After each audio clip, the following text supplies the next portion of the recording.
아이고, 날씨 한번 매섭다 매서워. 하늘에서 누가 억하심정으로 얼음가루를 뿌려대는 것인지 살을 애는 듯한 칼바람이 뼛속 마디마디까지 파고드는 강원도 첩첩 산중이라. 예로부터 강원도 산골은 눈이 한번 왔다 하면 처마 밑까지 쌓여 문도 못 열게 만들고 굶주린 호랑이도 엉금엉금 기어다닌다는 험하디험한 두매산골 아니겠습니까? 안녕하세요. 설화를 귀로 듣는 설화를 듣다입니다. 오늘 밤 여러분은 어느 동네의 달빛 아래서 이 이야기를 듣고 계신가요? 서울, 부산 혹은 해외 어디라도 좋습니다.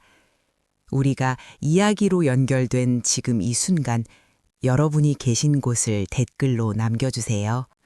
인적이라고는 눈을 씻고 찾아봐도 없고 들리는 것이라고는 그저 윙윙거리는 바람소리와 앙상한 나뭇가지가 서로 부딪혀 우는 소리뿐인 아주 외진 곳입지요. 헌데 이 깊고 깊은 산속 새하얀 눈밭 한가운데서 희뿌연 연기가 모락모락 피어오르는 곳이 딱 한 군데 있었으니 바로 숯가마터였습니다. 그 앞에는 온몸에 시커먼 숯검댕이를 덕지 바른 사내 하나가 뜨거운 가마 앞에서 연신 부채질을 해대며 땀을 뻘뻘 흘리고 있었지요. 이 사내의 이름은 배만석이라. 나이는 이제 막 30줄에 접어들었는데 집안이 찢어지게 가난한 탓에 아직 장가도 못 가고 모실 홀어머니도 없이 혼자 사는 외로운 노총각이었습니다.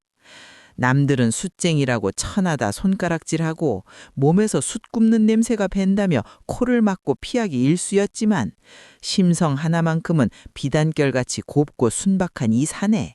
오늘따라 얼굴이 싱글벙글 아주 그냥 입이 귀에 걸렸습니다. 만석이는 숯 가마에서 갓 꺼낸 숯을 마치 금덩이라도 되는 양 소중하게 어루만지며 혼자 신이 나서 중얼거렸습니다. 아이고, 우리 순 녀석들 오늘따라 아주 때깔 좋게 잘도 익었네. 요 녀석들 반질반질한 게 꼭 기름 바른 것 같지 않은가? 요 놈들을 내다 팔면 쌀도 한 대 사고 고기 반근도 사고 흐흐흐. 만석은 하늘을 올려다보며 큰 소리로 외쳤습니다. 어머니, 어머니, 저승에 계신 우리 불쌍한 어머니, 저 만석이 오늘 장터 갑니다요. 어머니 살아생전에 고기 국물 한번 제대로 못 떠드린 게 천추의 한인데 제가 드디어 3년 동안 꼬박 모은 엽전이 벌써 9냥하고도 5푼이나 모였지 뭡니까? 그는 품속을 툭툭 치며 말을 이었습니다. 오늘 요 숯집만 마저 팔면 딱 10량 채워서 내년 봄에는 저도 번듯한 기와집 한 채 지을라요. 빗에는 초가집 말고 바람 숭숭 들어오는 흙방 말고 따뜻한 구들장 놓인 기와집 말이오. 그럼 산 밑에 사는 점순이도 나를 다시 보겠지. 만석은 콧노래를 흥얼거리며 숯가마니를 지게에 척하니 짊어지고 일어났습니다. 지게 무게가 쌀 한 가마니는 좋게 될 법하여 어깨가 짓눌릴 만도 한데 만석의 발걸음은 구름 위를 걷는 듯 깃털처럼 가볍기만 했지요. 품속 깊숙한 곳, 낡아 빠진 무명천에 꽁꽁 싸맨 엽전 꾸러미가 걸을 때마다 짤랑짤랑 소리를 내는데 그 소리가 만석이 귀에는 세상 어떤 풍악보다 듣기 좋은 천상의 노래처럼 들렸거든요. 산길을 내려가는 만석이의 입에서 저절로 구수한 흥타령이 흘러나왔습니다. 어헤야 니야 숯사려 숯을싸 강원도 참나무로 3일 밤낮을 푹푹 구워낸 참숯이요.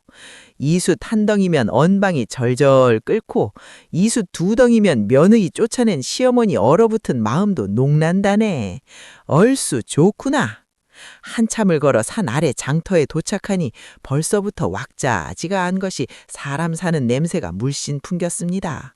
오늘은 닷새 만에 한 번 열린다는 5일장이 서는 날이라 그런지 인근 고을에서 몰려온 온갖 장사치들과 구경꾼들로 발 디딜 틈이 없지요. 엿장수 가위 치는 소리, 뻥튀기 튀기는 소리, 생선장수 목청 높이는 소리, 아주머니들 물건값 깎느라 실랑이 하는 소리가 요란하게 뒤섞여 장터 안을 가득 메웠습니다. 만석은 숯지게를 장터 한 구석 사람들이 잘 다니는 길목에 내려놓고 목청을 가다듬었습니다. 자, 숯 사십시오. 숯이 왔어요. 불 잘 붙고 오래가는 강원도 참숯이 왔습니다. 연기도 안 나고 화력 좋은 숯이 왔습니다. 그때 저 멀리서 비단 옷을 입은 대감마님 뒤를 따르던 마당쇠가 만석을 보고는 멈칫했습니다. 만석이 먼저 아른 체를 했지요. 아이고, 거기 김대감댁 마당쇠 형님 아니쇼? 오늘따라 낯빛이 훤하신 게 좋은 일 있으신가 봐. 얼굴에 개기름이 자르르 흐르는구만요. 마당쇠가 발걸음을 멈추고 혀를 끌끌 차며 다가왔습니다. 어이쿠, 이게 누구야? 산골 숫쟁이 만석이 아니냐? 너 꼴이 그게 뭐냐? 얼굴에 숯검댕이가 덕지덕지 묻어서는 쯧쯧쯧. 누가 보면 산에서 굴러내려온 산짐승일 줄 알겠다야. 장가갈 놈이 얼굴 좀 씻고 다니지. 만석은 해맑게 웃으며 시커먼 손으로 머리를 긁적였습니다. 아이고, 형님도 참, 숯 굽는 놈이 숯 묻히는 게 흉입니까? 훈장이지요. 내 얼굴이 검어야 숯이 차얗게 잘 익은 증거 아니겠어요? 그나저나 형님, 요번 숯은 진짜 백이요. 대감마님 사랑방에 군불 한번 떼드립시오. 내가 특별히 싸게 줄게. 마당쇠가 숯을 이리저리 살펴보더니 솔깃한지 물었습니다. 거참 말은 청산유수네. 숯 때깔은 좋아 보이네만. 그래, 얼마면 되는데. 만석은 능청스레 손가락 5개를 쫙 펴보였습니다. 에이, 형님한테 비싸게 받겠소. 우리 사이에 야박하게 그럴 수 있나? 나 닷푼만 주십시오. 그러자 마당쇠가 펄쩍 뛰며 손사래를 쳤지요. 닷푼? 야 이놈아, 비싸다 비싸. 날강도가 따로 없네. 넉 푼으로 깎자. 안 그럼 저기 아랫마을 최서방네 숯 살란다. 거기는 덤으로 불쏘시개도 준다더라. 만석은 짐짓 곤란한 척하며 너스레를 떨었습니다. 아이고 형님, 이거 진짜 참나무란 말이오. 내가 3일 밤낮을 눈도 안 붙이고 가마 앞에서 지키고 서서 구운 건데. 에이, 알겠소. 형님 얼굴 봐서 눈 딱 감고 넉 푼에 드리지요. 대신 다음에 장터 나오면 국밥이라도 한 그릇 사셔야 하오. 약속하신 거요. 마당쇠는 넉 푼을 던져주며 껄껄 웃었습니다. 오냐 오냐, 알았다. 자, 여기 넉 푼 많이 팔아라잉. 그렇게 만석은 가져온 숯을 모두 팔아치우고 마지막 엽전 한 입까지 소중하게 챙겨 품속 주머니에 넣었습니다. 드디어 목표했던 열량이 채워지는 순간이었습니다. 만석의 가순이 터질 듯 벅차올랐습니다. 3년. 무려 3년이었습니다. 남들이 따뜻한 아랫목에서 귤 까먹고 놀 때 만석은 사르래는 산바람을 맞으며 홀로 숯을 굽고 쌀밥 대신 칡뿌리를 캐먹으며 한 푼 두 푼 모은 돈이었습니다. 이제 이 돈으로 기와집을 짓고 차만 색시 얻어 장가를 가면 남들처럼 떵떵거리고 살 수 있을 것 같았지요.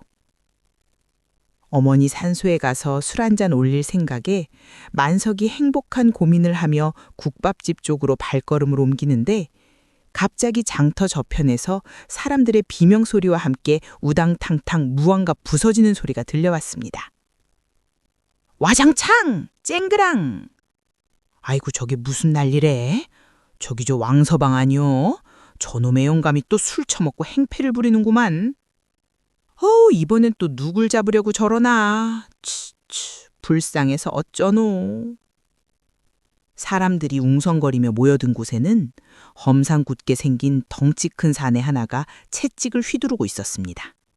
바로 이 장터의 악질 중의 악질, 고리대금업자 왕서방이었지요.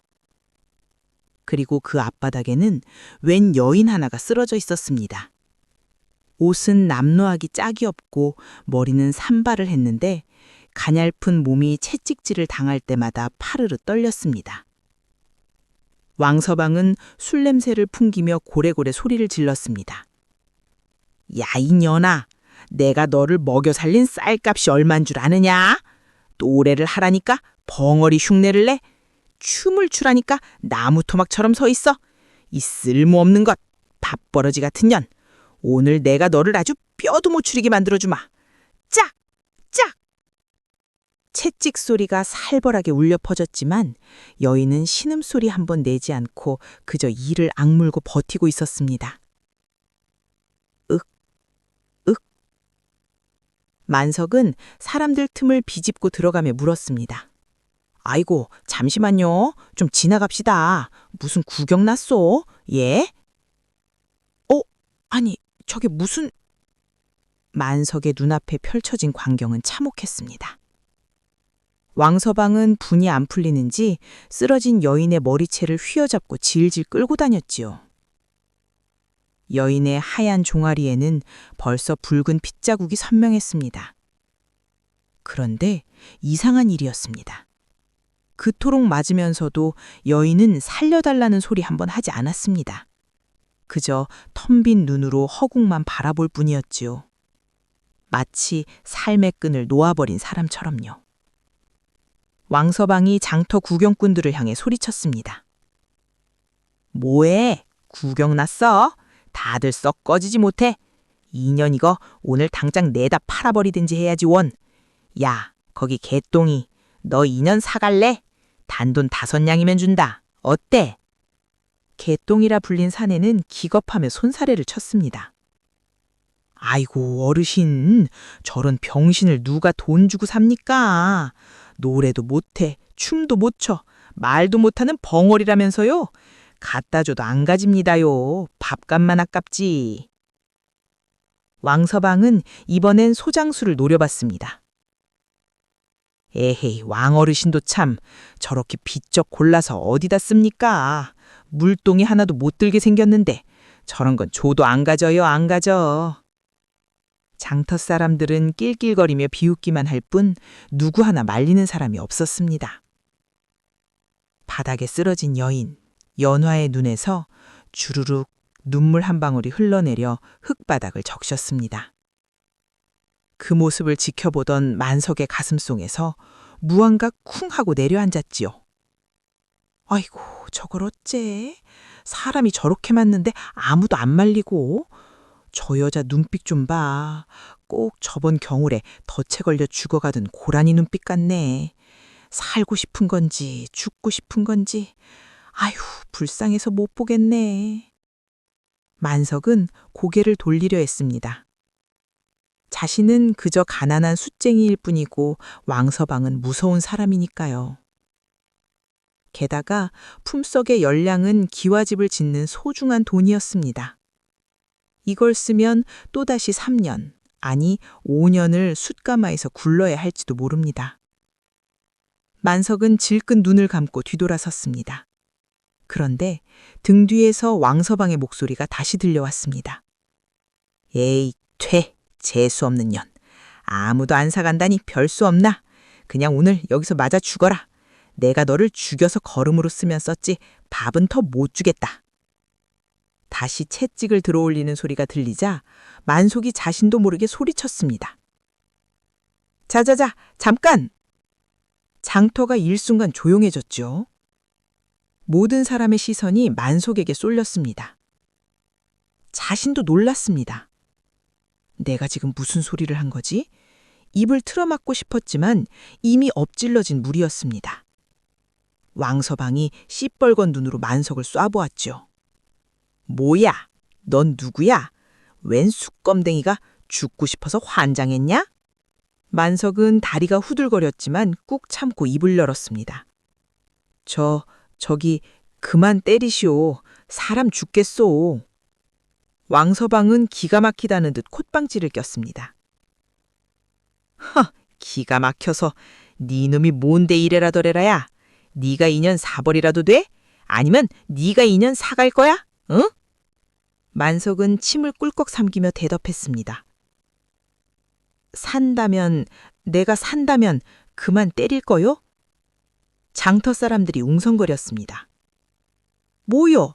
저 만석이 미친 거 아니여? 숯 굽느라 연기를 너무 마셔서 머리가 어떻게 된 거 아니여?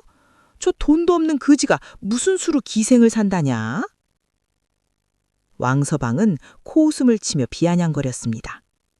푸, 야, 들었냐? 이 숫쟁이 놈이 2년을 산단다. 야, 이놈아, 네 놈 행색을 봐라. 주머니에 엽전 한 푼이나 있냐? 썩 꺼져. 매버러지 꼴나기 전에. 만석은 떨리는 손으로 품속 깊이 숨겨두었던 낡은 주머니를 꺼냈습니다. 꼬질꼬질한 무명주머니.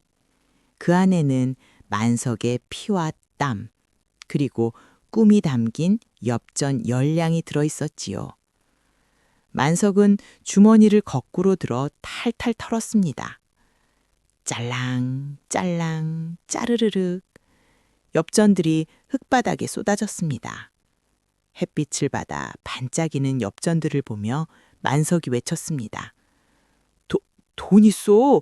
나도 돈 있단 말이오. 여기 10량이요. 3년 동안 숙구어 모은 내 전 재산이요. 이거 다 줄 테니 저 여자 나한테 파시오. 왕서방의 눈이 휘둥그레졌습니다. 허, 이게 다 웬 돈이야? 진짜 10량이네. 왕서방은 채찍을 내던지고 허겁지겁 바닥에 돈을 줍기 시작했습니다. 하나, 둘, 셋. 어이구, 맞네, 맞아. 10량 딱 맞네. 횡재했다, 횡재했어. 돈을 챙긴 왕서방은 언제 화를 냈냐는 듯 비릿한 웃음을 흘렸지요. 좋다, 좋아. 거래 성사다. 야, 이 숫쟁이 양반아. 아주 통이 크구만 그래. 자, 인연 이제 네 거다. 데려가서 삶아 먹든 구워 먹든 네 맘대로 해라. 어이구, 알터니가 빠진 것 같네. 가자, 술이나 더 마시러. 왕서방과 구경꾼들이 썰물처럼 빠져나갔습니다. 쯧쯧, 저 바보, 평생 모은 돈을 저 병신 같은 년한테 다 털어넣네. 장가는 다 갔구만, 다 갔어. 사람들의 비웃음 소리가 멀어지고 흙먼지 날리는 장터 한복판에는 만석과 연화 단둘만 남았습니다. 만석은 텅 빈 주머니를 멍하니 바라보다가 천천히 연화에게 다가갔습니다. 그리고는 자신의 겉옷을 벗어 피투성이가 된 연화의 어깨에 덮어주었지요. 만석은 어색하게 말을 더듬으며 물었습니다. 괜찮으시오? 많이 아프지라? 연화는 처음으로 고개를 들어 만석을 바라봤습니다. 멍들고 찢어진 얼굴 사이로 놀라움과 의심이 가득한 눈빛이었습니다. 만석은 쭈뼛거리며 말을 이었습니다. 내가 누군지 모르겠지만 일단 일어납시다. 여기 계속 있으면 얼어 죽어요. 내 집은 저기 산 꼭대기인데 누추하지만 그래도 바람은 막아주니까 갑시다. 연하는 믿기지 않는다는 듯 작게 속삭였습니다. 왜? 도대체 왜? 만석은 뒷머리를 긁적이며 멋쩍게 웃었습니다. 그냥 아씨가 꼭 비 맞은 참새 같아서 내버려두면 죽을 것 같아서 그랬어. 어이구, 내 팔자야. 기와집이 하루아침에 날아갔네. 그래도 어쩌겠소. 사람 목숨이 집보다 중하지 않소. 자, 어피슈. 만석은 응차 하고 소리를 내며 연화를 지게 위에 조심스럽게 태웠습니다. 숯가마니보다 훨씬 가벼운 그녀의 무게에 만석의 가슴이 또 한 번 아릿해왔지요. 터덜터덜 다시 산길을 오르는 만석의 등 뒤에서 연화는 소리 없는 눈물을 뚝뚝 흘리며 만석의 땀냄새 섞인 숯냄새를 맡았습니다.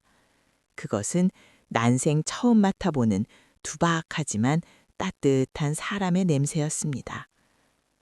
차가운 바람이 다시 거세게 불어왔지만 두 사람 마음속에는 작은 불씨 하나가 켜지고 있었습니다. 자, 이제 만석이 지게 위에 연화를 태우고 산길을 오르기 시작했습니다. 장터에서 숯가마가 있는 산 중턱까지는 평소 만석이 걸음으로도 1시각은 좋게 걸리는 험한 길이었지요. 게다가 등에는 사람까지 업었으니 오죽 힘들었겠습니까?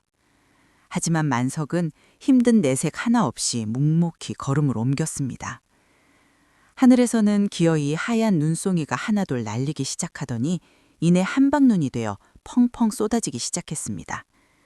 눈발이 거세질수록 만석의 숨소리도 거칠어졌지요. 거친 숨소리가 등 뒤에 엎인 연하의 귀에 고스란히 전해졌습니다. 연하는 불안했습니다.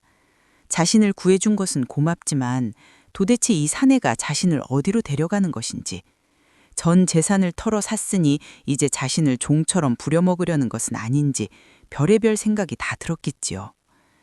연하가 조심스럽게 입을 열었습니다. 저기 날이 무겁지 않으십니까? 그만 내려주십시오. 제 발로 걷겠습니다. 만석은 땀을 뻘뻘 흘리면서도 고개를 절레절레 흔들었습니다. 아이고 아니요. 괜찮습니다. 아씨 몸이 깃털처럼 가벼워서 하나도 안 무겁구만요.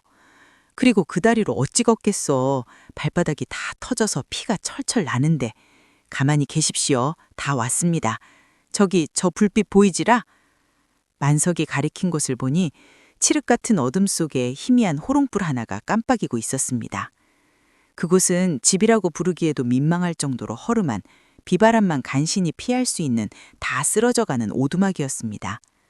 흙벽은 군데군데 무너져 내렸고 문풍지는 찢어져 펄럭거렸지요. 만석은 오두막 앞에 지게를 조심스럽게 내려놓았습니다. 그리고는 멋쩍은 듯 뒷머리를 극적이며 말했습니다. 저 여기가 제 집입니다요. 기와집은커녕 돼지 우리보다 못해서 참말로 면목이 없습니다. 그래도 안은 따뜻하니 얼른 들어가십시다. 만석이 방문을 활짝 열었습니다. 하지만 방 안이라고 해서 별반 다를 게 없었습니다. 냉골 바닥에 낡은 돗자리 하나가 깔려 있고 한쪽 구석에는 시커먼 숯가마니만 쌓여 있었지요. 만석은 연하를 방 안으로 들이고는 호들갑을 떨기 시작했습니다. 아이고, 방이 왜 이리 차다냐. 아씨, 잠깐만 기다리십시오. 제가 금방 군불을 떼드릴 테니. 이불이 어디 있더라? 만석은 방구석에 처박혀 있던 낡고 냄새나는 솜 이불 하나를 꺼냈습니다. 자신이 덮고 자던 유일한 이불이었지요. 그는 이불을 탁탁 털어 연하에게 내밀려다 멈칫했습니다. 숯검댕이가 묻은 자신의 이불이 비록 몰락했다지만 양반집 규수였던 연하에게 너무 더러워 보였던 겁니다. 얼굴이 빨개져서 이불을 다시 구석으로 밀어넣고는 자신의 겉옷을 벗어 바닥에 깔아주었습니다. 저 이불이 좀 지저분해서 일단 이거라도 깔고 앉아 계십시오. 제가 얼른 가서 나무 좀 더 해오겠습니다. 만석은 도망치듯 밖으로 나갔습니다. 방 안에 홀로 남겨진 연하는 멍하니 주위를 둘러보았습니다. 벽 틈으로 황소바람이 숭숭 들어오고 천정에는 거미줄이 쳐져 있는 이 초라한 방. 이 사내는 정말 가진 게 아무것도 없는 사람이었습니다. 그런데 그 전 재산 10냥을 털어 자신을 샀다니 도대체 왜? 연하의 가슴 속에서 알 수 없는 감정이 소용돌이 쳤습니다. 잠시 후 밖에서 타닥타닥 장작 타는 소리가 들려오더니 차가웠던 바닥바닥에 조금씩 온기가 돌기 시작했습니다. 아궁이에 불을 지피고 돌아온 만석의 손에는 김이 모락모락 나는 그릇이 들려 있었지요. 아씨, 많이 배고프시지라? 집에 먹을 거라고는 식은 밥 한 덩이하고 김치 쪼가리밖에 없어서 이거라도 좀 드십시오. 장터에서 고기라도 좀 사오는 건데 제가 정신이 없어서 미처 생각을 못했습니다. 만석이 내민 것은 이가 빠진 사기 그릇에 담긴 꽁보리밥과 물에 씻은 묵은지 몇 조각이 전부였습니다. 그마저도 양이 얼마 되지 않았지요. 연하는 그 초라한 밥상을 내려다보며 목이 메었습니다. 왕서방 내 기방에서도 이것보다는 잘 먹었습니다. 하지만 어떤 진수성찬보다 귀해 보이는 밥상이었습니다. 연하가 떨리는 손으로 숟가락을 들었습니다. 한 숟가락을 떠서 입에 넣은데 눈물이 핑 돌았습니다. 나리는 안 드십니까? 연하가 묻자 만석은 배에서 꼬로록 소리가 나는데도 손사래를 쳤습니다. 아이고, 저는 아까 쑥 구우면서 고구마를 5개나 먹었더니 배가 터질 것 같습니다. 아시나 많이 드십시오. 남기지 말고 싹싹 다 드셔야 기운을 차리지요. 거짓말이었습니다. 만석은 오늘 하루 종일 물 한 모금 제대로 마시지 못했습니다.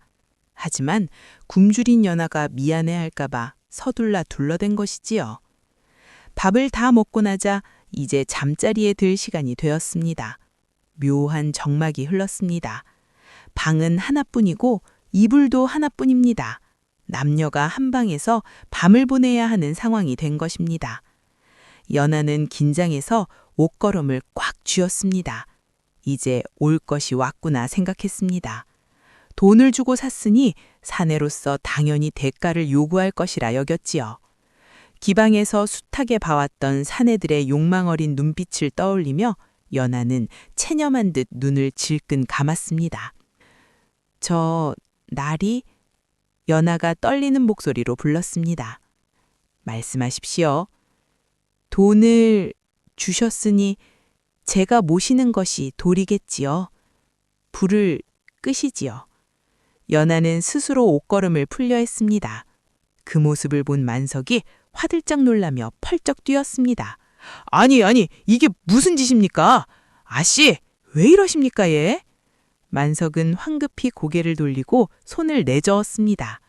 그의 얼굴은 숯가마 불보다 더 붉게 달아올라 있었습니다. 제가 열량을 주고 샀으니 저는 나리의 것이 아닙니까? 원하시는 대로 하십시오. 저는 각오가 되어 있습니다. 연하의 말에 만석의 표정이 일순간 진지해졌습니다.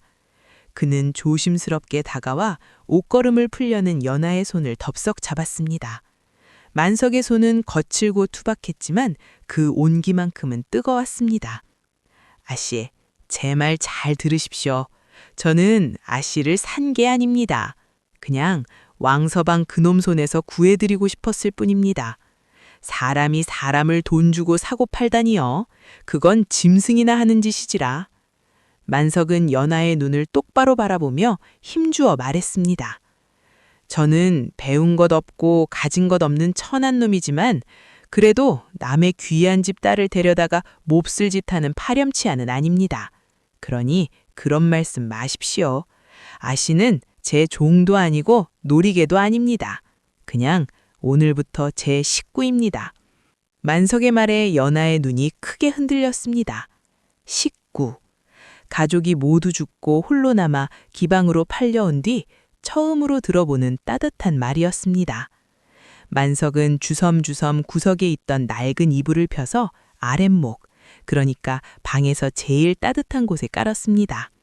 자, 여기가 제일 따뜻하니 여기서 주무십시오. 저는 열이 많은 체질이라 시원한 데서 자야 잠이 잘 옵니다. 그러고는 문풍지 틈으로 찬바람이 숭숭 들어오는 문지방 앞에 거적대기 하나를 깔고 눕는 것이 아니겠습니까? 날이, 거기는 춥습니다. 이불을 같이 덮으시지요. 연하가 말했지만 만석은 등을 돌리고 누우며 큰 소리로 말했습니다. 어허, 남녀가 유별한데 어찌 한 이불을 덮습니까? 저는 괜찮으니 신경 쓰지 말고 푹 주무십시오. 아이고, 오늘 일을 많이 했더니 잠이 쏟아지네. 드르롱 쿨. 만석은 눕자마자 일부러 코 고는 신용을 해대며 연하가 더 이상 말도 붙이지 못하게 했습니다. 방 안에 호롱불이 꺼지고 어둠이 찾아왔습니다. 밖에서는 여전히 눈보라가 몰아치고 바람소리가 윙윙 거렸습니다. 하지만 연하가 누운 아랫목은 뜨거울 정도로 따뜻했습니다. 연하는 어둠 속에서 문지방 쪽에 웅크리고 누운 만석의 뒷모습을 바라보았지요. 찬바람이 들어올 때마다 만석의 어깨가 움찔거리는 것이 보였습니다. 추위를 참느라 몸을 잔뜩 웅크린 채로 혹여나 자신이 깰까봐 숨소리조차 죽이고 있는 저 사내. 3년을 모은 전 재산을 다 날리고 기와집의 꿈도 날리고 남은 건 빈털터리 신세뿐인데도 자신에게 따뜻한 아랫목을 내어주고 찬바닥에서 자는 저 바보 같은 사내. 연하의 눈에서 참았던 눈물이 터져나왔습니다. 기방에서 매를 맞을 때도 사람들에게 손가락질을 받을 때도 이악 물고 참았던 눈물이었습니다. 세상에 저런 바보 천치가 다 있을까? 왜 나 같은 것을 위해? 도대체 왜? 연하는 이불을 머리 끝까지 뒤집어 쓰고 소리 죽거 울었습니다. 꺼이꺼이 가슴 깊은 곳에서 올라오는 울음이 터져나왔습니다. 그 울음소리를 듣지 못할 리가 없은 만석이었지만 그는 꼼짝도 하지 않고 자는 척을 해줬습니다. 혹여나 자신이 깨면 연하가 민망해할까봐 그 깊은 속내로 끝까지 모른 척 해준 것이지요. 다음 날 아침이 밝았습니다. 새들이 지저귀는 소리에 만석이 부스스 눈을 떴습니다. 밤새 문틈으로 들어온 냉기에 몸이 꽁꽁 얼어 뻐근했습니다. 으차차, 아이고 허리야, 잘 잤나 모르겠네. 만석이 기지개를 켜며 일어나 앉았는데 방 안에 연하가 보이지 않았습니다. 아랫목에 이불만 가지런히 개겨져 있고 방이 텅 비어 있는 것이 아니겠습니까? 순간 만석의 가슴이 철렁 내려앉았습니다. 아씨, 어디 갔어? 만석은 신발도 제대로 신지 못한 채 벌컥 문을 열고 밖으로 뛰쳐나갔습니다. 아씨, 홍아씨, 도망간 거요? 내가 너무 못나서 그새 못 참고 간 거요? 만석이 울상을 지으며 마당을 두리번거리는데 부엌 쪽에서 달그락거리는 소리가 들렸습니다. 만석이 급히 부엌으로 달려가 보니 그곳에 연하가 있었습니다. 연하는 아침 일찍 일어나 꽁꽁 언 개울물을 깨서 길러오고 그 물로 세수를 정갈하게 마친 뒤 부엌에서 아침밥을 짓고 있었던 겁니다. 부뚜막 앞에 앉아 불을 떼고 있던 연하가 놀란 토끼 눈을 하고 서 있는 만석을 보며 환하게 웃었습니다. 어제와는 전혀 다른 맑고 고운 얼굴이었습니다. 일어나셨습니까, 서방님? 만석이 귀를 이심했습니다. 예? 서방님이라뇨? 지금 저한테 하신 말씀입니까? 연하가 수줍게 고개를 끄덕이며 말했습니다. 예, 저를 살려주시고 거두어 주셨으니 오늘부터 제 지아비이자 하늘이십니다. 비록 가진 것 없어도 마음만큼은 세상 누구보다 부자인 분이니까요. 연하는 자리에서 일어나 만석을 다가왔습니다. 그리고는 품속에서 하얀 댕기 하나를 꺼내 헝그러진 만석의 머리를 정성스럽게 묶어주었습니다. 어제는 경황이 없어 인사가 늦었습니다. 소녀 연하라 하옵니다. 부족한 몸이지만 평생 서방님을 모시고 은혜를 갚으며 살겠습니다. 만석은 꿈을 꾸는 것만 같았습니다. 눈앞에 선녀님이 서 있는 것 같았지요. 어제까지만 해도 숫꺼맹이 노총각이었던 자신이 하루아침에 이토록 고운 색시를 얻게 되다니요. 만석의 눈시울이 붉어졌습니다. 그는 투박한 손으로 연하의 작은 손을 꼭 잡았습니다. 고맙습니다. 정말 고맙습니다. 내 평생 손에 물 한 방울 안 묻히겠다는 약속은 못하지만 이 눈에 눈물 나는 일은 절대 없게 하겠소. 내 목숨을 바쳐서라도 아씨를, 아니 부인을 지키리다. 두 사람은 좁고 허름한 부엌에서 서로를 마주보며 웃었습니다. 비록 가진 것은 숯가마 하나와 오두막 한 채였지만 그 순간 두 사람은 세상 그 누구보다 행복한 부부였습니다. 하지만 행복도 잠시, 산 아래 마을에서는 심상치 않은 소문이 돌기 시작했습니다. 숫쟁이 만석이가 장터에서 기생을 사왔다는 소문이 김진사 댁을 넘어 사또의 귀에까지 들어가고 있었기 때문입니다. 그리고 그 소문 뒤에는 만석의 숯을 헐값에 사려다 실패한 마당쇠의 입방정이 있었으니 과연 이 착한 부부에게 앞으로 어떤 시련이 닥쳐올까요? 산골오두막의 겨울은 이제 막 시작되었을 뿐이었습니다. 세월은 유수와 같다더니 어느덧 만석이와 연하가 부부의 연을 맺고 산 지 두어 달이 훌쩍 지났습니다. 강원도 깊은 산골의 겨울은 길고도 혹독했지만 두 사람의 오두막만큼은 봄날처럼 따뜻했습니다. 만석은 낮이면 산에 올라가 나무를 하고 숯을 구웠고 연하는 밤이면 호롱불 아래서 바느질하며 살림을 꾸렸지요. 비록 반찬이라곤 산나물과 짠집뿐인 가난한 살림이었지만 서로를 위하는 마음만큼은 고래등 같은 기와집 부자도 부럽지 않았습니다. 허나 산 아래 마을 사람들의 입방아는 여전했습니다. 장터에 나갔다 온 만석의 등 뒤로 수군거리는 소리가 끊이지 않았지요. 저기 봐 저기 기생서방 지나가네. 아이고 멀쩡한 놈이 어쩌다 여우한테 홀려가지고. 그 여자가 벙어리라며 집 밖으로 코빼기도 안 비친다던데. 마을 사람들은 연하가 과거에 기방에 있었다는 이유만으로 만석이네 집 쪽을 향해 침을 퇴퇴댔기 일쑤였습니다. 만석은 그런 소리를 들을 때마다 가슴이 미어지는 것 같았지만 집에 있는 연아가 알면 속상해할까봐 꾹 참고 내색하지 않았습니다. 그러던 어느 날이었습니다. 고을 전체가 발칵 뒤집히는 큰일이 생겼으니 바로 이 고을을 다스리는 사또의 노모가 갑자기 쓰러진 것입니다. 사또는 소문난 효자였습니다. 홀어머니를 모시기 위해 한양의 높은 벼슬도 마다하고 이 산골 고을로 자원에 내려왔다는 이야기가 있을 정도였지요. 그런 노모가 밤새 고열에 시달리며 숨이 넘어갈 듯 헐떡이니 사또의 집은 그야말로 초상집 분위기였습니다. 사또는 미친 듯이 소리를 질렀습니다. 의원은 아직 멀었느냐? 어머니께서 숨을 못 쉬신다. 당장 의원을 대령해라. 용하다는 의원들이 줄지어 불려왔습니다. 옆마을 의원, 저 멀리 읍내 의원, 심지어 지나가던 떠돌이 의원까지. 하지만 맥을 짚어본 의원들은 하나같이 고개를 절레절레 흔들며 뒷걸음질했습니다. 아이고, 사또나리 송구하옵니다.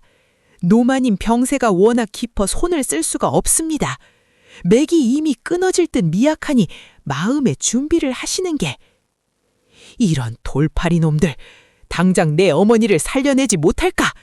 못 고치면 내 놈들 목이 남아나지 않을 것이다. 사또가 칼을 뽑아들고 날뛰었지만 죽어가는 사람을 살릴 재간은 누구에게도 없었습니다. 그렇게 사흘이 지나고 노모의 숨소리는 점점 더 희미해져만 갔지요. 그 무렵 만석은 숯을 납품하러 관아 근처에 갔다가 이 소식을 듣게 되었습니다. 관아마당에서 통곡하는 소리가 담장을 넘어 들려왔으니까요. 만석은 무거운 마음으로 산을 올라 집에 돌아왔습니다. 저녁 밥상머리에 앉아서도 만석은 한숨만 푹푹 쉬었습니다. 거참 안타까워서 원. 연아가 밥상을 차리다 말고 걱정스런 눈으로 물었습니다. 서방님, 무슨 일이 있으십니까? 안색이 어둡습니다.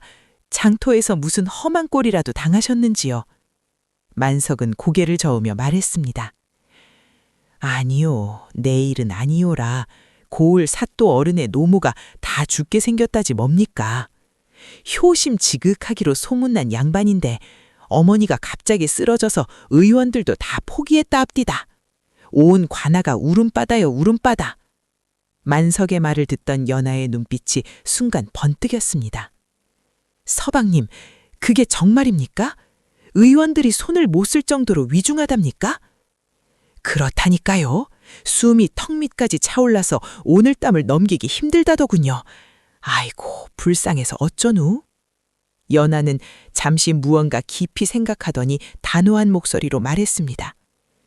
서방님, 저를 그곳에 데려다 주십시오. 만석은 밥을 먹다 말고 숟가락을 떨어뜨렸습니다. 예? 어디를요? 관아를요? 아니, 부인이 거기를 가서 뭐 하시게요? 거기는 지금 난리가 났는데. 연아는 장롱 깊은 곳에서 작은 비단 주머니 하나를 꺼내왔습니다.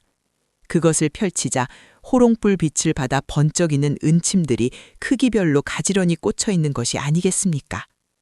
만석은 눈이 휘둥그레졌습니다. 아니, 부인, 이게 다 뭡니까? 바느질할 게 쓰는 바늘은 아닌 것 같은데?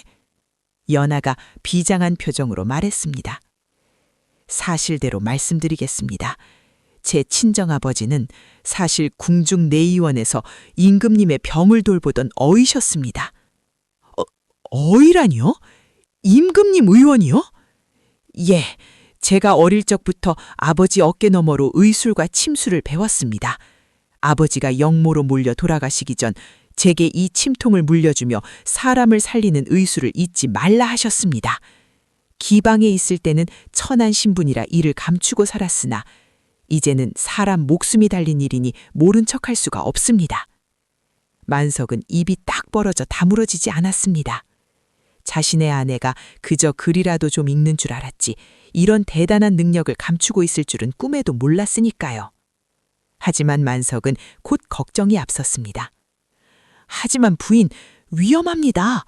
사또가 지금 눈이 뒤집혔다는데 만약 갔다가 못 고치기라도 하면 그리고 사람들이 기생 출신이라고 무시하고 들여보내주지도 않을 텐데. 연하가 만석의 손을 꼭 잡고 말했습니다. 서방님, 사람 목숨보다 중요한 것은 없습니다. 저 노마님을 살리지 못하면 효자 사또도 따라 죽을지 모릅니다. 저를 믿으십시오. 제 손끝에 아버지의 혼이 실려 있습니다. 그리고 무엇보다 세상 사람들이 우리 서방님을 바보라고 숫쟁이라고 무시하는 꼴을 제가 더 이상 두고 볼 수가 없습니다. 이번 기회에 서방님이 얼마나 귀한 사람을 아내로 맞았는지 보란듯이 보여주고 싶습니다. 연하의 눈에는 흔들림 없는 결기가 서 있었습니다. 만석은 그 눈빛을 보고 더 이상 말릴 수 없음을 알았지요. 알겠소. 부인이 그렇다면 그런 거지요. 갑시다. 내가 없고서라도 관아문을 부수고 들어갈 테니. 만석은 연화를 지게도 아닌 자신의 등에 단단히 업었습니다. 그리고 칠흑 같은 밤길을 달려 산을 내려갔습니다. 관아 앞에 도착하니 분위기가 살벌했습니다. 포졸들이 창을 들고 문을 지키고 서 있었지요. 걔 누구냐? 지금 사또나리께서 심기가 불편하시니 얼씬도 마라. 만석이 숨을 헐떡이며 소리쳤습니다. 여보시오, 내 마누라가 의원이요.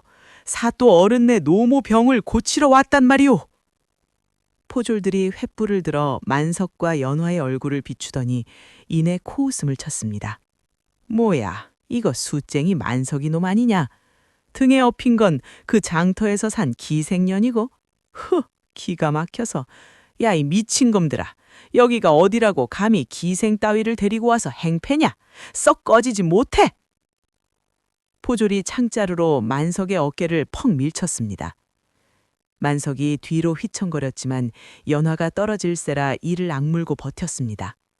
이보시오, 사람 목숨이 경각에 달렸는데 신분이 무슨 소용이오. 내 마누라는 진짜배기 의원이란 말이오. 들여보내주시오, 제발. 그때 안채에서 사또의 호통 소리가 들려왔습니다. 밖에 웬 소란이냐? 어머니가 위독하신데 쥐새끼 한 마리도 얼씬 못하게 하라 했거늘. 사또가 버선발로 뛰어나왔습니다. 그의 얼굴은 며칠 밤을 새운 탓에 퀭했고 눈은 핏발이 서 있었지요. 만석은 이때다 싶어 땅바닥에 납작 엎드려 소리쳤습니다. 사또나리, 죽을 죄를 지었습니다. 하지만 제 아내가 노마맘을 살릴 수 있습니다. 한 번만, 딱 한 번만 기회를 주십시오. 사또가 연화를 노려보며 물었습니다. 네가 의술을 안다고?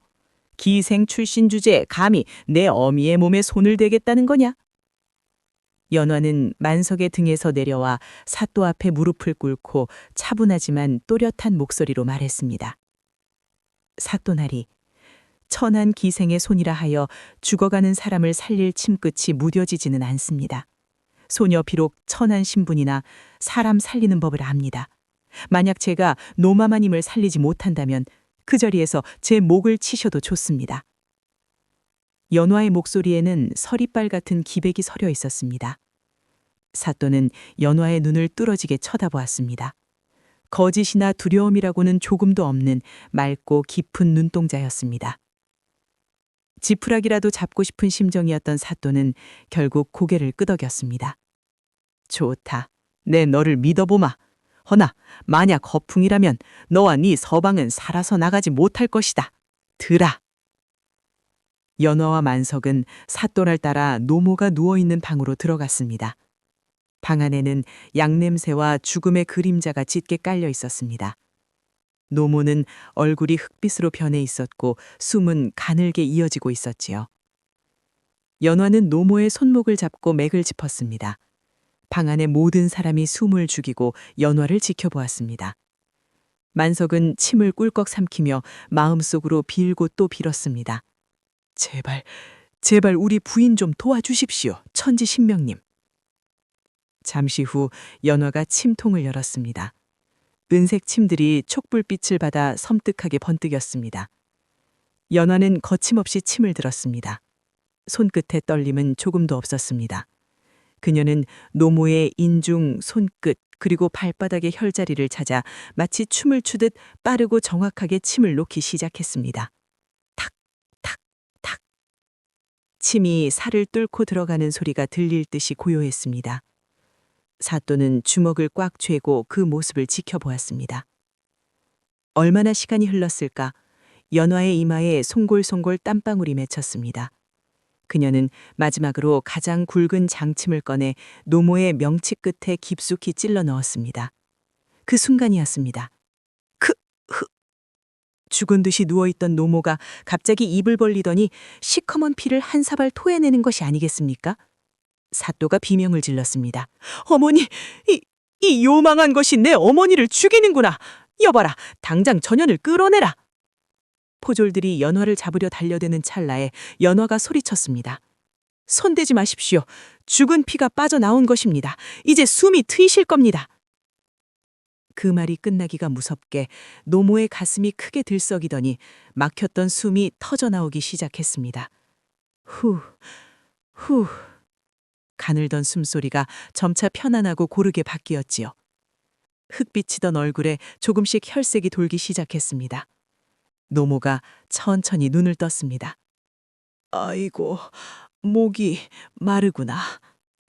사또는 믿기지 않는다는 표정으로 노모에게 달려가 와락 껴안았습니다. 어머니, 정신이 드십니까? 저를 알아보시겠습니까? 그래, 내가 잠시 꿈을 꾸었나 보구나. 몸이 깃털처럼 가볍다. 사또는 엉엉 소리내어 울었습니다. 체면도 위엄도 다 던져버리고 어린아이처럼 울었지요. 그 모습을 보던 만석도 덩달아 눈물을 훔쳤습니다. 사또는 눈물을 닦고 자리에서 일어나 연화 앞에 큰 절을 올렸습니다. 은인입니다. 내 어머니를 살려주신 생명의 은인입니다. 내 그대를 기생이라 천대하고 의심했으니 이 죄를 어찌 갚아야 할지 모르겠습니다. 연화는 흥급히 맞절을 하며 말했습니다. 아니옵니다, 사또나리. 저는 그저 제 할 일을 했을 뿐입니다. 하늘이 나리의 효심에 감복하여 노마마님을 살리신 것이지요.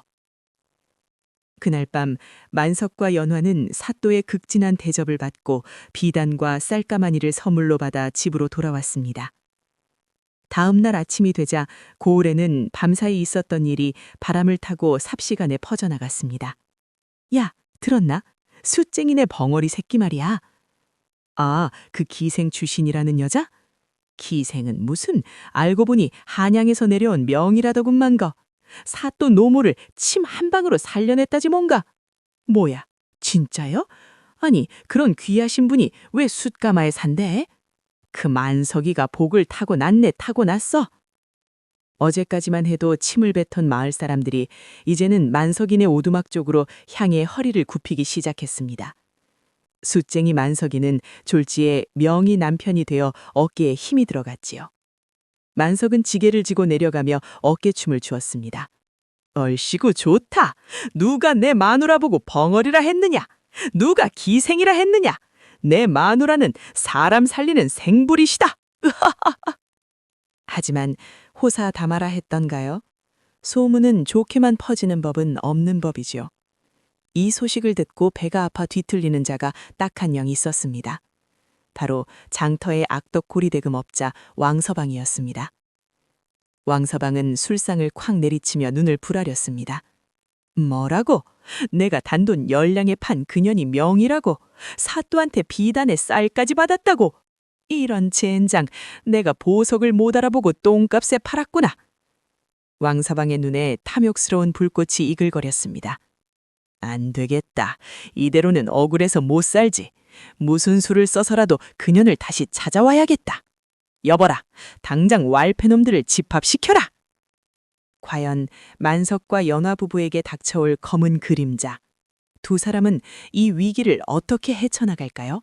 사또의 노모를 살려낸 그날 이후 만석인의 오두막에는 새로운 변화의 바람이 불기 시작했습니다.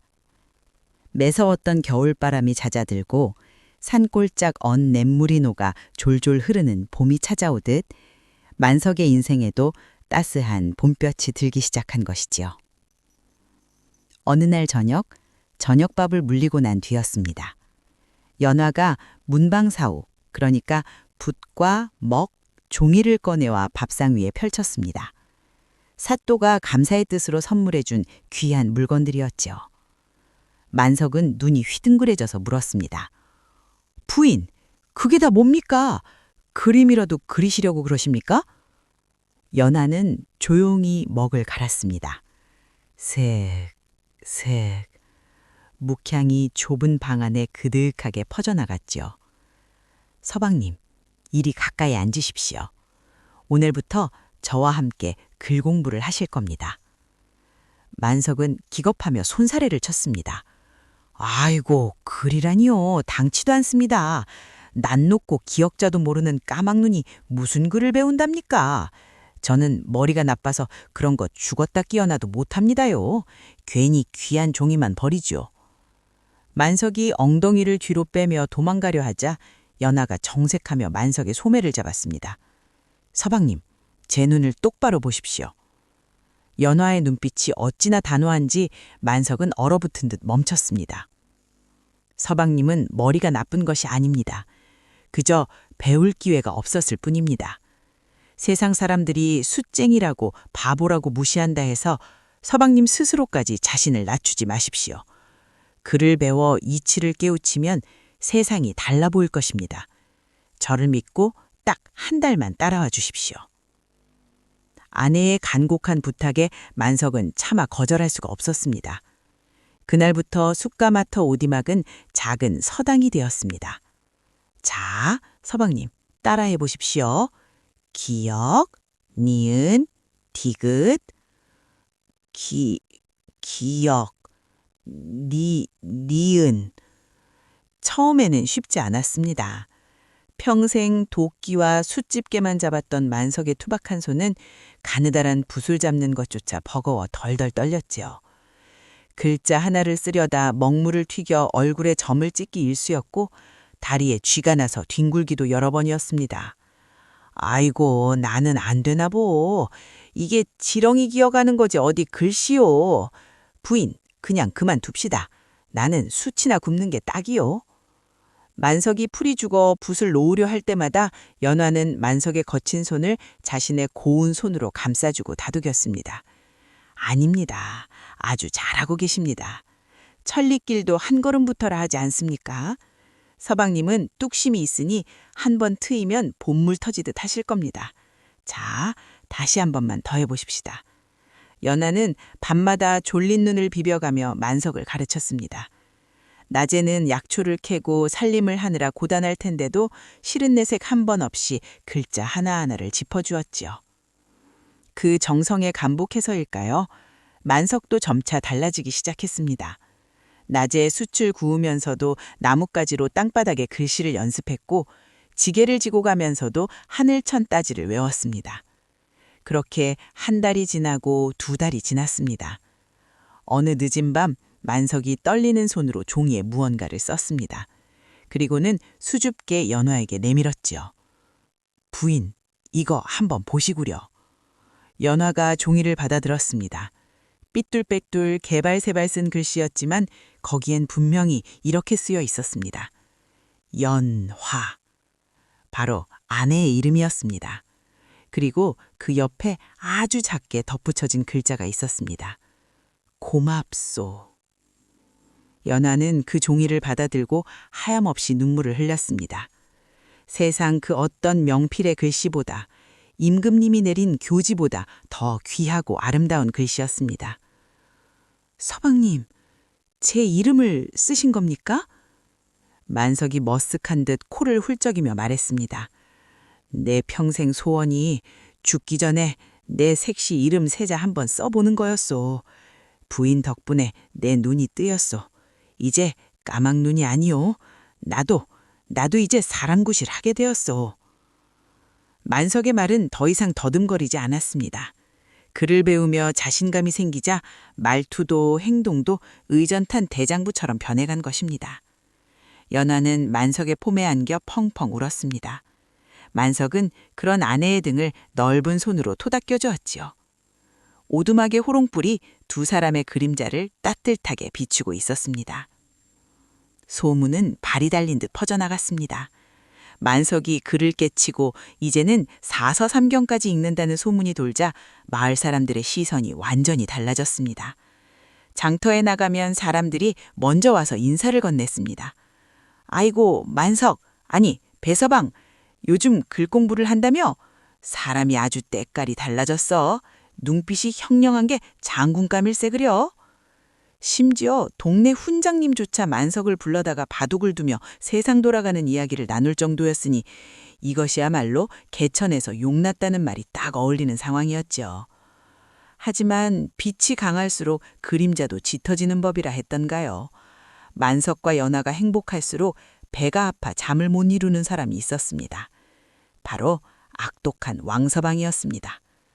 왕서방은 자신의 주막에서 술잔을 집어던지며 고래고래 소리를 질렀습니다. 에이, 맛이 왜 이래?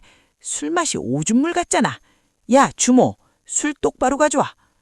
주모가 벌벌 떨며 눈치를 보았습니다. 아이고, 왕어른, 오늘따라 왜 이리 화가 나셨어?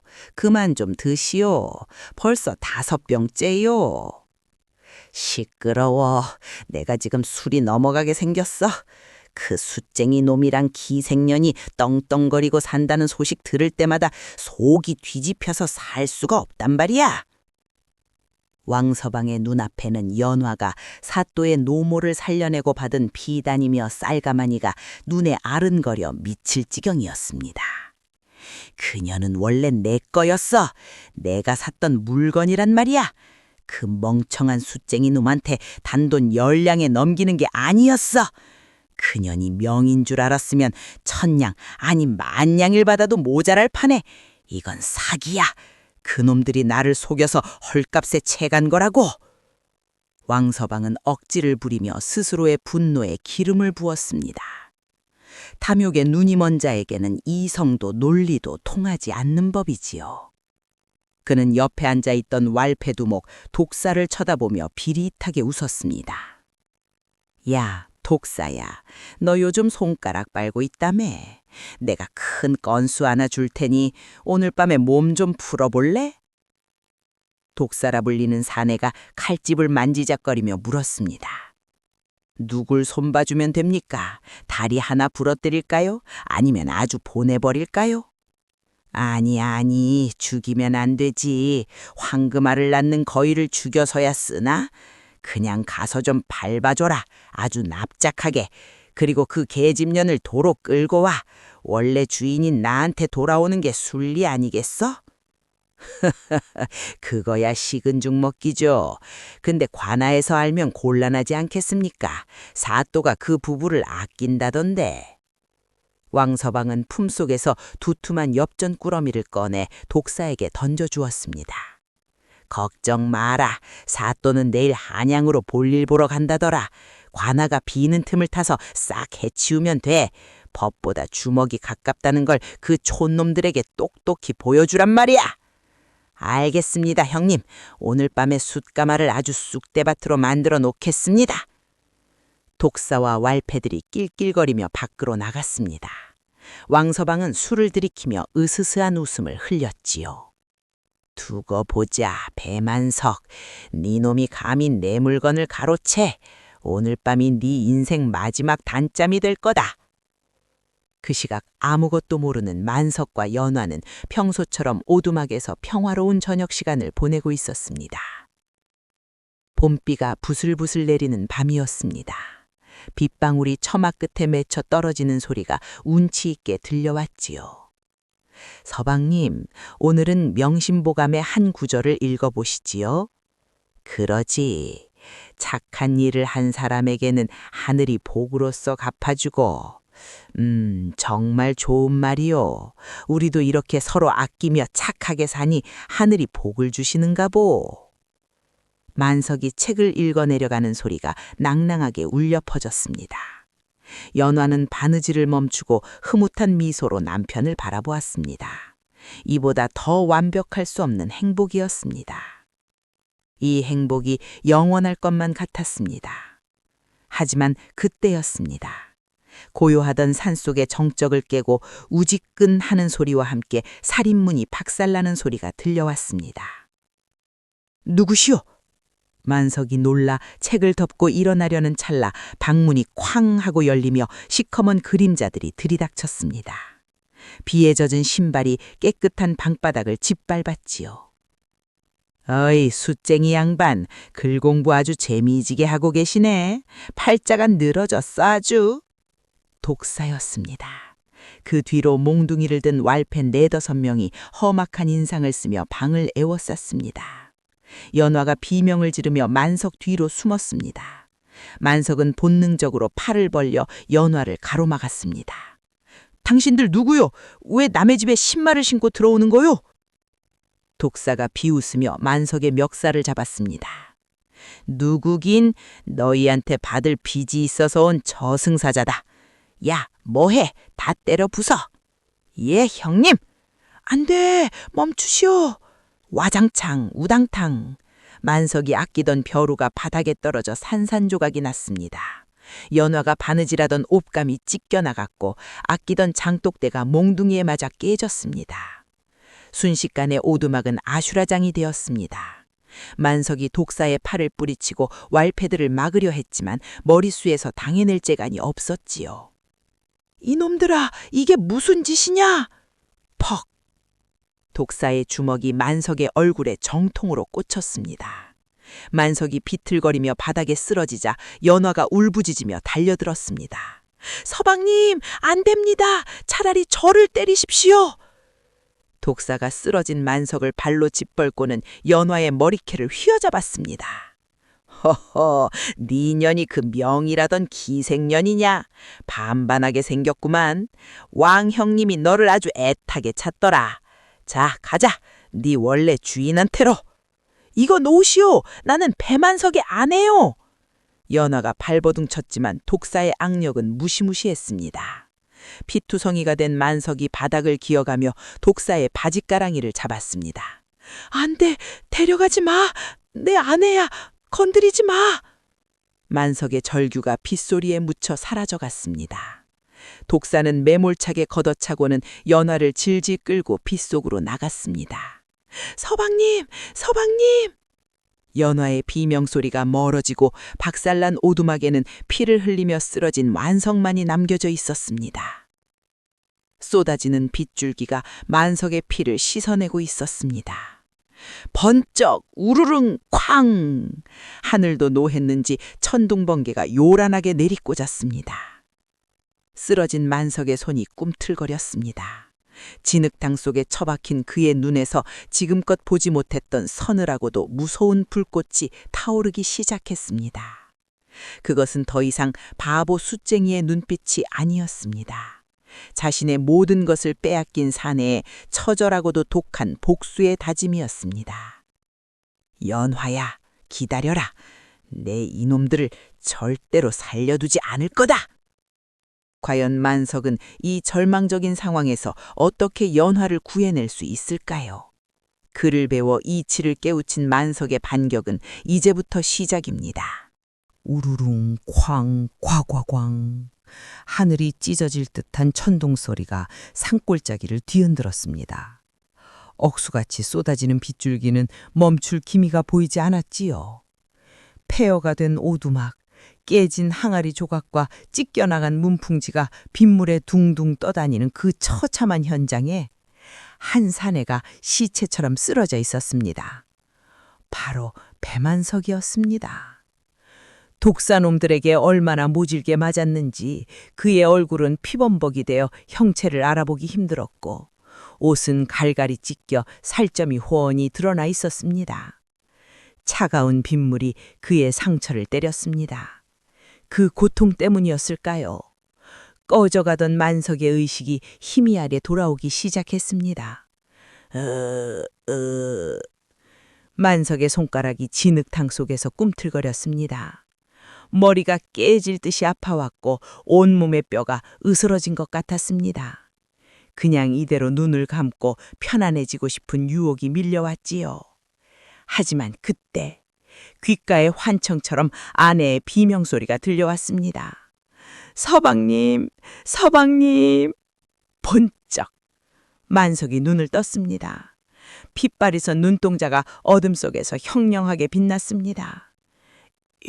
연화야. 만석은 이를 악물고 몸을 일으켰습니다. 다리에 힘이 들어가지 않아 몇 번이나 다시 고꾸라졌습니다. 진흙탕에 얼굴을 처박으면서도 그는 손톱이 빠지도록 땅을 긁으며 일어섰습니다. 안 된다. 이대로는 안 돼. 만석의 눈에 빗물에 젖어 통통 불어터진 책 한 권이 들어왔습니다. 연아가 밤새워 가르쳐 주었던 그 소중한 명심보감이었습니다. 그리고 그 옆에는 연아가 선물해 준 벼루가 산산조각이나 흩어져 있었지요. 만석은 떨리는 손으로 깨진 벼루 조각을 주워들었습니다. 날카로운 돌 조각이 손바닥을 파고들어 피가 흘러나왔지만 그는 아랑곳하지 않고 주먹을 꽉 쥐었습니다. 내 이놈들을, 내 아내를 건드린 대가를 뼈저리게 치르게 해주마.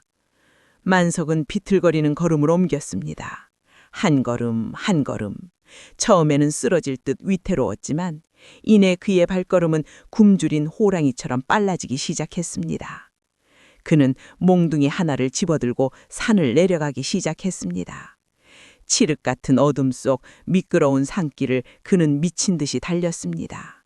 넘어지고 구르며 온몸이 흙투성이가 되었지만 그의 머릿속에는 오직 하나, 연아를 구해야 한다는 일념뿐이었습니다. 한편 산 아래 관아에서는 때 아닌 소동이 벌어지고 있었습니다. 왕서방은 의기양양하게 관아 마당으로 들어섰습니다. 그의 뒤에는 독사와 왈패들이 포승줄에 꽁꽁 묶인 연아를 끌고 오고 있었지요. 연아의 얼굴은 멍이 들고 머리는 산발이 되어 있었지만 그 눈빛만은 죽지 않고 왕서방을 노려보고 있었습니다. 왕서방이 쩌렁쩌렁한 목소리로 외쳤습니다. 이리 오너라. 관아의 억울함을 호소하러 왔다. 관아를 지키던 포졸들이 하품을 하며 나왔습니다. 아니 이 밤중에 웬 횡패요? 사또나리께서는 지금 출타 중이시라 안 계시오. 내일 날 밝으면 오시오. 왕서방이 비릿한 미소를 지으며 품속에서 엽전꾸러미를 꺼내 흔들었습니다. 어허, 이보게들 산이 시급해서 그러네. 내 집에서 도망친 노비년을 잡아왔는데 이 년을 관아 감옥에 좀 가두어야겠어. 사또 오시면 내가 정식으로 재판을 청할 테니 오늘 밤만 좀 봐주게. 응? 왕서방이 엽전꾸러미를 포졸의 손에 쥐어주자 포졸들의 눈빛이 흔들렸습니다. 그 도망친 노비라면 일단 옥에 가두는 건 어렵지 않소만. 포졸들이 길을 비켜주려던 찰나 관아 안쪽에서 엄한 목소리가 들려왔습니다. 멈추거라! 왕서방이 깜짝 놀라 고개를 들어보니 안채 마루에 촛불을 켜고 앉아있는 사또가 보이는 게 아니겠습니까? 사또나리? 왕서방의 얼굴이 사색이 되었습니다. 분명 한양으로 떠났다고 들었는데 어떻게 된 일일까요? 사실 사또는 떠나려 했는데 노모가 갑자기 오늘 밤 꿈자리가 뒤숭숭하니 가지 말라 하며 붙잡으니 바람에 팔길을 돌려 관아에 머물고 있었던 것입니다. 이것이야말로 하늘이 도운 것이지요. 사또가 관복을 갖춰 입고 마당으로 내려왔습니다. 그의 표정은 서리발처럼 차가웠습니다. 왕서방, 네 놈 야심한 시각에 왈패들을 이끌고 관아에 난입하다니 네가 제정신이냐? 왕서방은 당황했지만 이내 능구렁이처럼 엎드렸습니다. 아이고 사또나리 오해입니다. 소인은 그저 제 잃어버린 재산을 찾으러 왔을 뿐입니다. 저기 전현을 보십시오. 전현은 원래 내 기방에 속한 노비였습니다. 헌데 숫쟁이 놈과 짜고 도망을 쳤으니 주인된 도리로 잡아온 것이 무슨 죄가 되겠습니까? 사또가 영나를 바라보았습니다.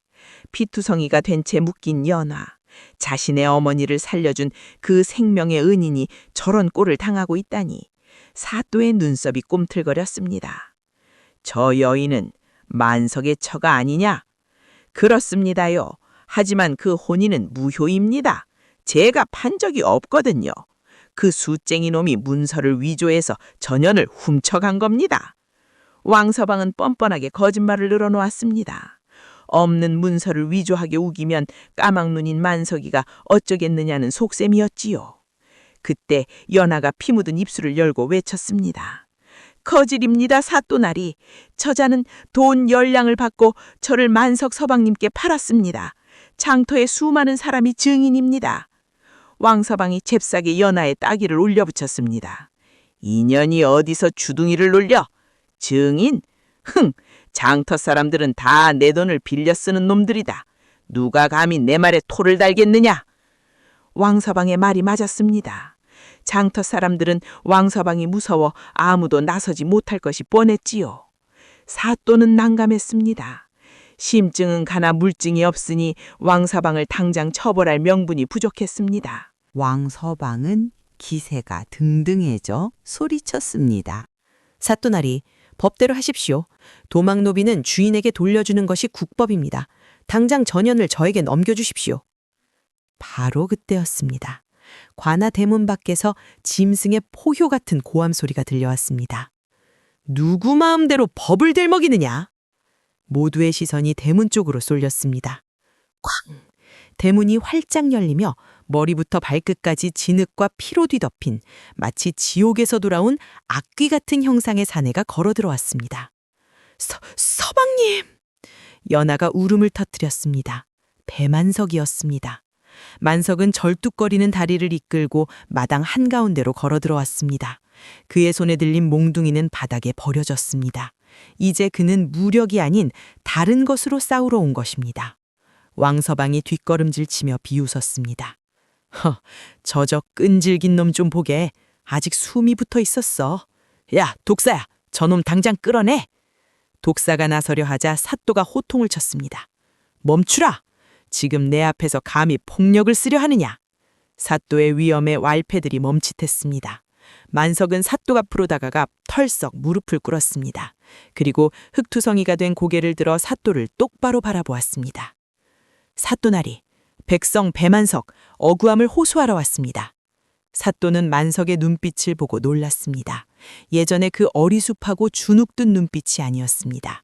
총명하고 강단 있는 진짜 사내의 눈빛이었지요. 말해보라, 네 억울함이 무엇이냐? 만석은 깊은 숨을 들이마셨습니다. 그리고 품속에서 빗물에 젖은 하지만 찢어지지 않게 소중히 품어온 꼬깃꼬깃한 종이 한 장을 꺼냈습니다.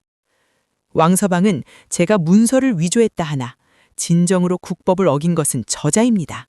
여기 제가 지난달에 장터에서 왕서방에게 숫값을 받고 받은 영수증이 있습니다. 왕서방이 코웃음을 쳤습니다. 그게 뭐 종이 쪼가리가 무슨 대수라고? 만석이 차분하고 또렷한 목소리로 말을 이었습니다. 이 종이에는 왕서방의 도장이 찍혀 있습니다. 그리고 날짜와 금액이 적혀 있지요. 헌데 이 도장을 잘 보십시오. 왕서방은 평소 이중장부를 쓰며 관아에 세금을 낼 때 쓰는 도장과 고리대금을 할 때 쓰는 도장을 다르게 씁니다. 사람들이 웅성거리기 시작했습니다. 만석의 입에서 나온 말은 너무나 논리정연했기 때문입니다. 제가 글을 배우며 왕서방의 장부 정리를 돕던 김서방에게 들었습니다. 이 영수증에 찍힌 도장은 왕서방이 불법 거래를 할 때만 쓰는 도장입니다. 즉, 저자가 저에게 연하를 팔 때 찍어준 하지만 지금은 없다고 우기는 그 계약서에도 분명 이 도장이 찍혀 있을 것입니다. 왕서방의 얼굴이 흑빛으로 변했습니다. 자신의 비밀장부 이야기를 저 숫쟁이 놈이 알고 있다니. 만석은 멈추지 않았습니다. 그는 사또를 향해 쩌렁쩌렁하게 외쳤습니다. 사또나리! 대명률에 이르기를 양인을 억압하여 천인으로 만드는 자는 장 100대에 처하고 남의 아내를 약탈한 자는 교수형에 처한다 하였습니다. 연하는 이미 면천되어 제 아내가 된 양인입니다. 헌데 왕서방은 사병을 이끌고 제 집을 부수고 저를 죽이려 하였으며 제 아내를 납치하였습니다. 이는 강도이자 살인미수이며 국법을 능멸한 반역입니다. 정적. 관아마당에는 빗소리조차 멈춘 듯한 무거운 정적이 흘렀습니다. 사또도 포절들도 심지어 독사마저도 입을 다물지 못했습니다. 저 사람이 정말 바보 만석이란 말인가? 만석은 떨리는 손을 바닥에 짚으며 마지막 말을 토해냈습니다. 저는 글을 몰라 바보로 살았습니다. 허나 글을 배우고 이치를 깨달으니 보입니다. 힘 있는 자가 힘없는 자를 짓밟는 것은 법이 아닙니다. 그것은 야만입니다. 사또나리, 부디 이 땅에 법이 살아있음을 보여주십시오. 만석의 피 끓는 절규가 관아의 담벼락을 때렸습니다. 연하는 감격에 겨워 오열했습니다.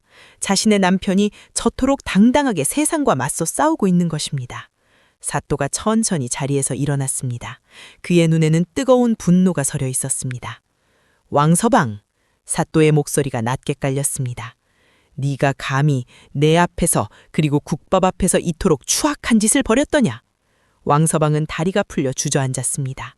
아니고 사또나리, 그게 전원의 말을 지어내는 겁니다. 저는 모릅니다. 다 저 독사놈이 시킨 겁니다. 왕서방은 비겁하게 부하에게 죄를 뒤집어 씌우려 했습니다. 하지만 독사가 가만히 있을 리가 있지요. 뭐라고요? 형님이 시켰잖아요. 돈 줄 테니 밟아버리라고. 이 배신자놈이! 서로 물어뜯는 추악한 꼴을 보며 사또가 호통을 쳤습니다. 닥쳐라! 여봐라! 당장 저놈들을 포박하라! 예! 포졸들이 일제히 달려들어 왕서방과 독사일당을 덮쳤습니다. 왕서방이 발버둥치더만 포졸들의 몽둥이 찜질에 비명만 지를 뿐이었지요. 사또나리, 살려주십시오. 제가 돈을 드리겠습니다. 1000냥, 아니 10,000냥을 드리겠습니다. 끝까지 돈으로 해결하려는 왕서방의 취태에 사또는 혀를 찼습니다. 네 놈의 그 더러운 돈이 네 목숨줄을 끊을 칼이 될 것이다. 저놈들을 형틀에 묶어라. 날이 밝기 전에 내 친히 추궁하여 엄벌에 처해겠다. 포졸들이 놈들을 끌고 가자 마당에는 다시 평화가 찾아왔습니다. 사또는 단상에서 내려와 바닥에 엎드려 있는 만석을 향해 갔습니다. 그리고 흑투성이가 된 만석의 손을 직접 잡아 일으켰습니다.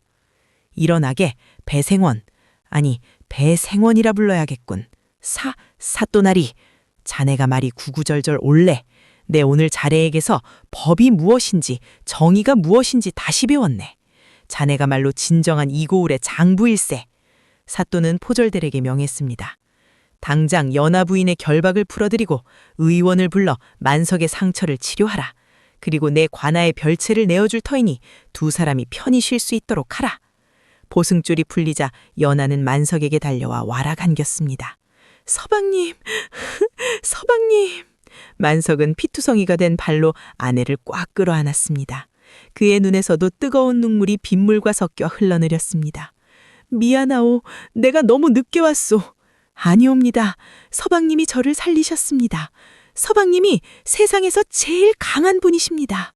두 사람은 서로를 부둥켜 안고 하염없이 울었습니다.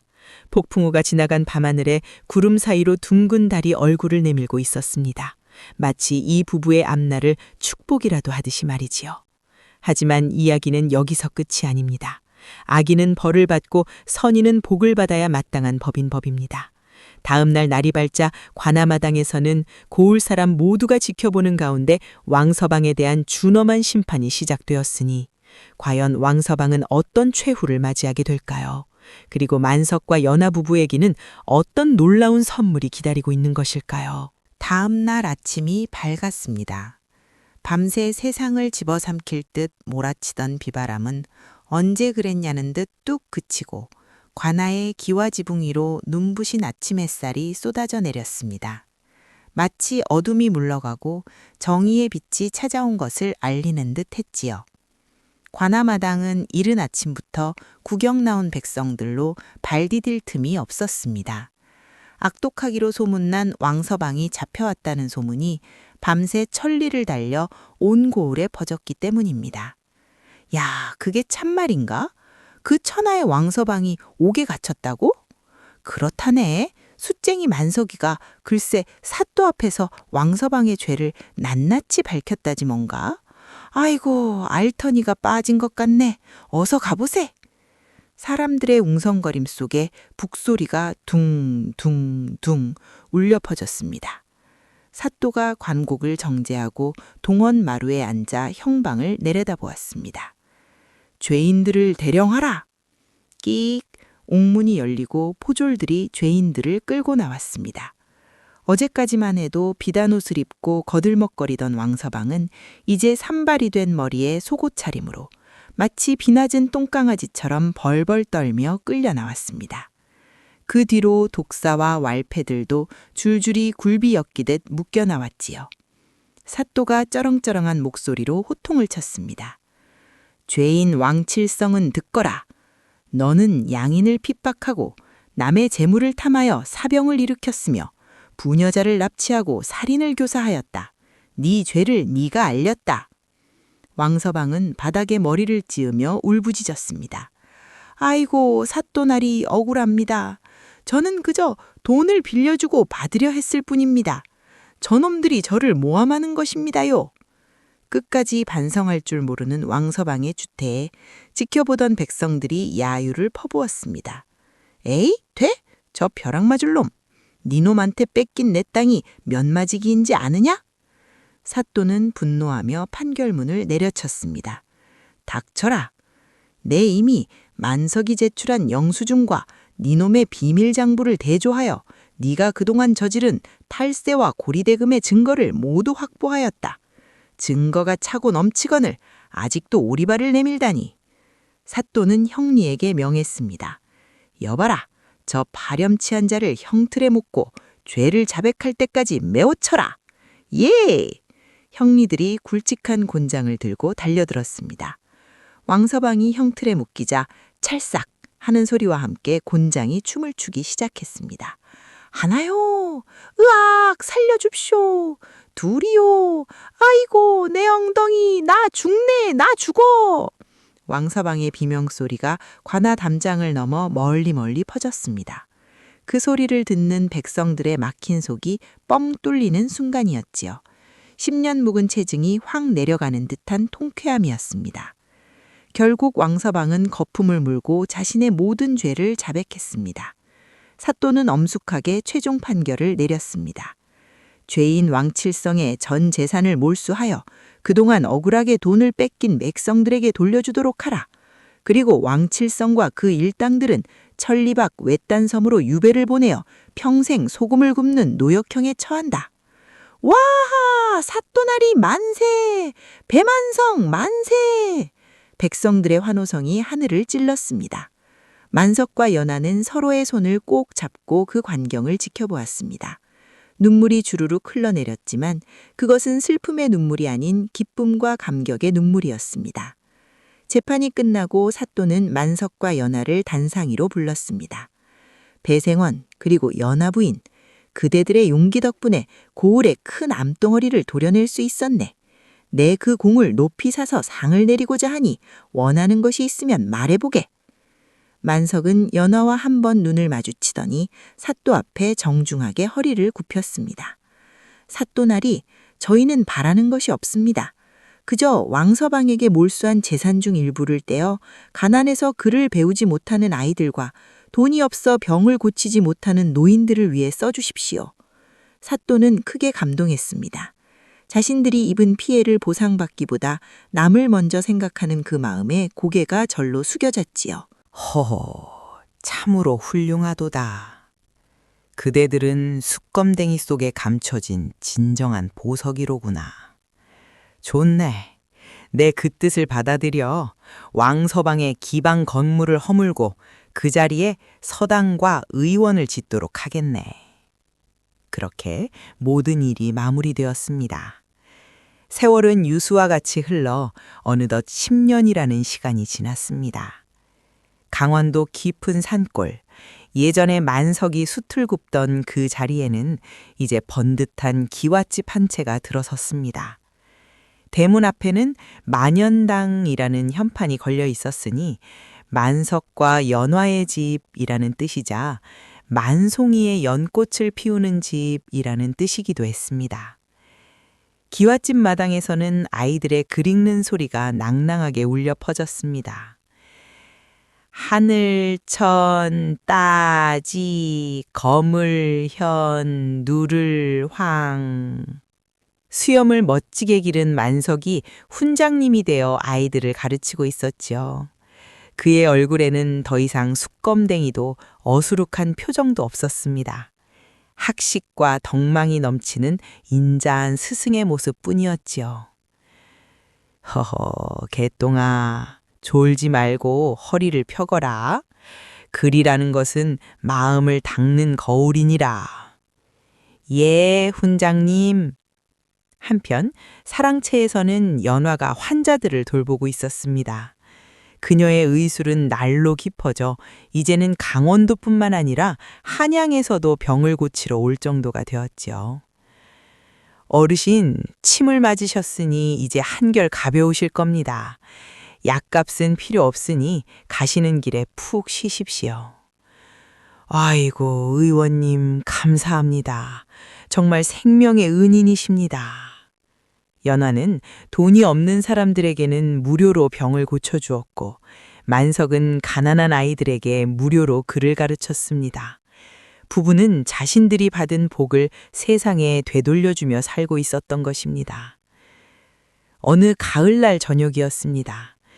아이들도 다 돌아가고 환자들도 없는 고요한 시간. 만석과 연화는 마루에 나란히 앉아 붉게 물드는 저녁 노을을 바라보고 있었습니다. 어느새 두 사람의 머리카락에도 하얗게 서리가 내렸고 눈가에는 세월의 주름이 잡혀 있었지요. 하지만 서로를 바라보는 눈빛만은 처음 만났던 그 장터의 날보다 더 깊고 애틋했습니다. 만석이 연화의 거친 손을 자신의 두 손으로 감싸주었습니다. 부인, 기억나시오? 우리가 처음 만났던 그 겨울날 말이오.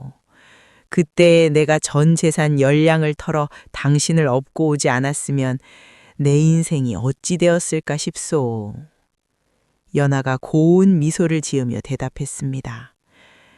서방님도 참 그 이야기를 벌써 수백 번도 더 하셨습니다.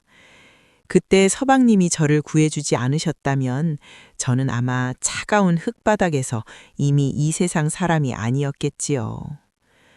아니요. 내가 당신을 구한 게 아니라 당신이 나를 구한 거요. 바보 천치로 살던 나에게 글을 가르쳐 사람을 만들어주고 이렇게 귀한 삶을 살게 해주었으니 당신은 내 인생의 은인이자 스승이자 전부요. 만석의 눈시울이 붉어졌습니다. 연하는 그런 남편의 어깨에 살포시 머리를 기대었습니다.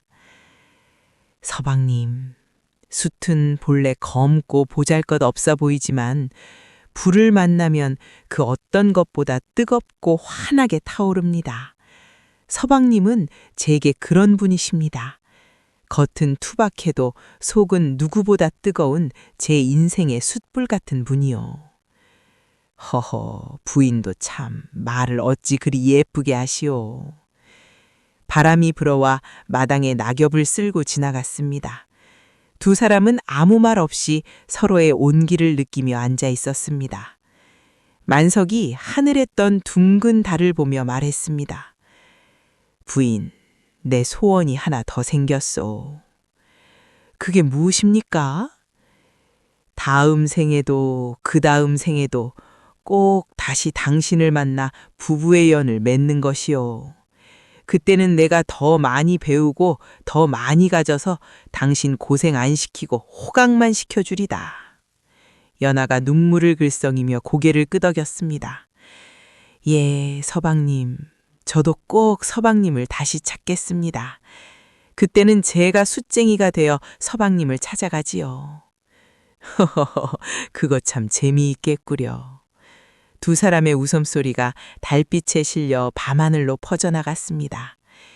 검은 숯이 뜨거운 불을 만나 다이아몬드처럼 빛나듯 가진 것 없던 두 사람이 만나 서로를 귀하게 만들어준 기적 같은 이야기.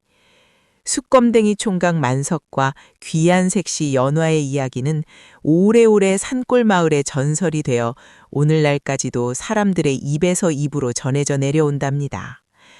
착한 마음을 쓰면 하늘이 돕고 사람이 사람을 귀하게 여기면 그 복이 다시 돌아온다는 따뜻한 교훈을 남기고 말이지요. 오늘 밤 여러분의 곁에 있는 사람은 누구인가요? 겉모습이 조금 투박해도 그 속에 뜨거운 진심을 품고 있는 사람이라면 그 사람이 바로 여러분의 귀한 보석일지도 모릅니다.